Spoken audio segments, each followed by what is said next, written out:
Welcome to the Banker Lamp. Please enjoy the video. In this video, I will show you how to put a PS4 controller together. First, gently reconnect the small ribbon cable that links the two main circuit boards. Make sure it's seated firmly in its connector. Next, carefully place the main circuit board and the battery housing into the front shell, ensuring all the buttons and rubber pads are correctly aligned. This is a crucial step for proper button functionality. Now, let's focus on the internal components. Secure the battery firmly in its slot, making sure its wires are not pinched.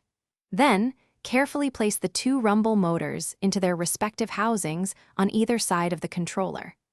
Double-check that the joystick modules are fully seated onto the motherboard, as loose connections can cause issues during gameplay.